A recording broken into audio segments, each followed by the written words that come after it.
As promised, this is the opening video in a sequence of videos that will look at the events leading up to Jesus' crucifixion on Friday morning. So we left off yesterday in Luke 20, verse 20. So today we're going to try to go through the next 20 verses all the way up through 40. And I encourage you to go read these yourself. I'm not going to read them out loud here, but I will dissect this and try to make as much sense of it as we can. So Jesus is in the temple teaching, and he's teaching undoubtedly about the kingdom of God because that's what he's been teaching throughout his ministry. But the Jerusalem leadership is also there, and they are continuing to try to trap Jesus in his words and turn the people against him. For the people are acting as a buffer between the leaders and Jesus. The leaders, they failed to trap Jesus on the question of the authority of John. So they come at him here with a question regarding the tax that's given to Rome. And actually, let me just point out that the leadership sends spies on their behalf. It seems like they're hiding in the shadows. They know that they really can't meet Jesus face to face because they've lost before and they'll lose again. But they send spies, and these spies, you can read in verse 21, they're trying to cozy on up to Jesus. They're giving him compliments that I don't really think they probably believe. But they're saying, teacher, we know you speak and teach what is right. You don't show partiality, but you teach the way of God in accordance with the truth. Okay, so they've gotten the fluff out of the way. Now they hit him with the tough question. Is it right for us to pay taxes to Caesar or not? And this really is a polarizing question. Many think that paying tribute to Rome is wrong, and it's insulting the Lord. Other people think, hey, it's okay. I mean, as long as we continue to be able to have a functioning temple, then it's not that big a deal. But what's more is that how Jesus answers dictates a lot. If he says that, yes, if he says you should not pay tribute to Caesar, then the leaders could send him to the governor on charges of insurrection, and they could have him be killed. However, if he says you should pay, then many of the people in the room could get angry, and the leadership then might be able to put Jesus on trial without the crowds stopping them. But Jesus knows what they're doing. He knows what they're trying to accomplish here. So he asks for a denarius, a coin. And he gets one, and he then asks, whose image and inscription is on this denarius? Well, Caesar's. It's Caesar's image.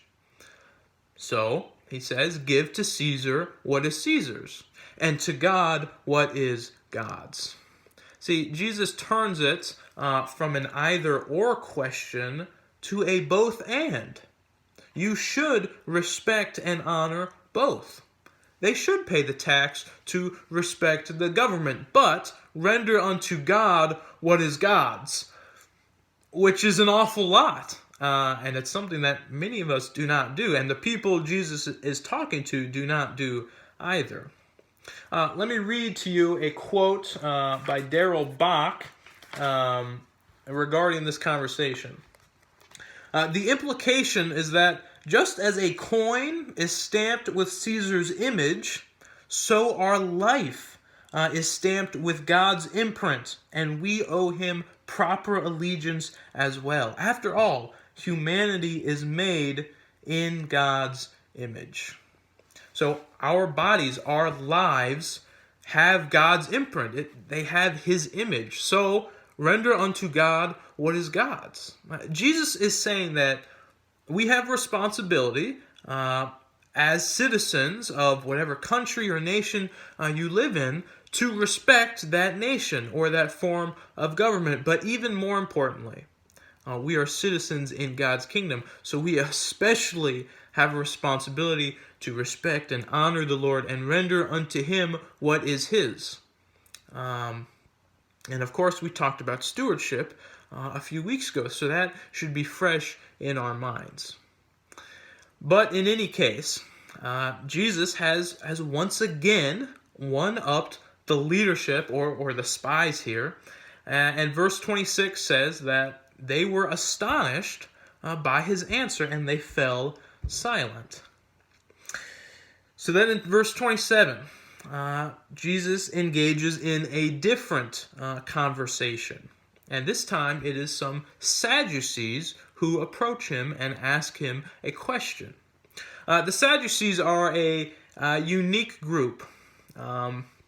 They differ from the teachers of the law and the chief priests in a couple of different ways regarding their beliefs.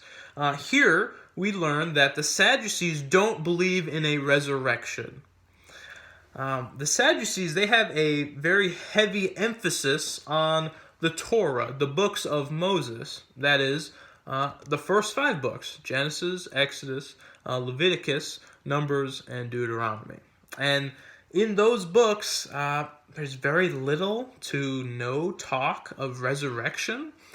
So they think that the doctrine of resurrection is absurd.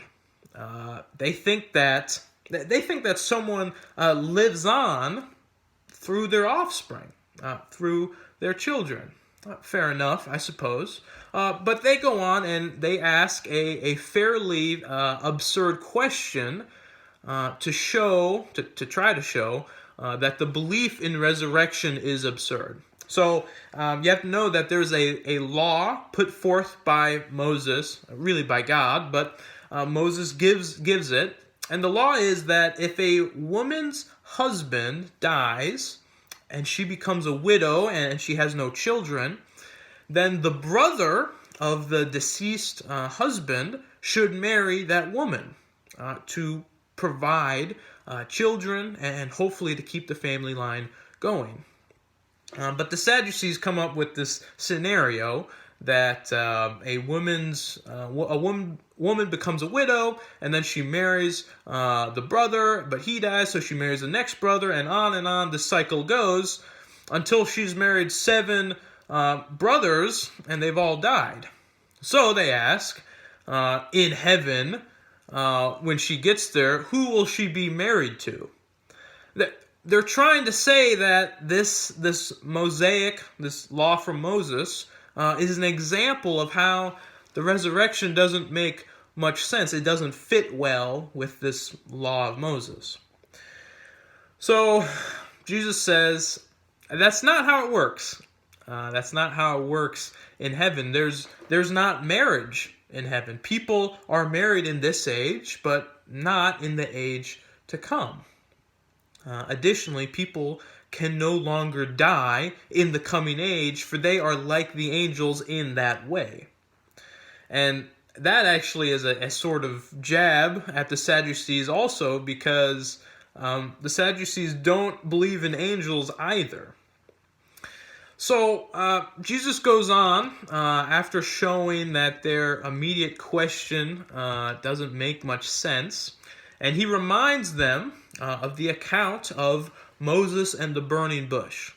And in that account, the Lord comes to Moses and he says, I am the God of Abraham, Isaac, and Jacob. And Jesus is pointing out that those 3 men must be living, because it would be strange, it would be very strange for God to present himself as the God of 3 guys who are dead and in the ground. So, since Moses writes about that experience, he must also believe in resurrection. And then Jesus finishes it out in verse 38 by saying, God is not the God of the dead, but of the living, for to him all are alive. So then the conversation's over. The resurrection is a thing, and let me show you why I think Moses himself believed in it by talking about the burning bush. So, these last two verses, 39 and 40, they're kind of peculiar. Some of the teachers of the law who evidently also believed in the resurrection, they say, "Well said, teacher." They like what Jesus said in that instance. But then verse 40, no one dared to ask him any more questions. So there you go. There's verses 20 through 40. I hope that was helpful to you. And we'll pick up the story tomorrow in verse 41.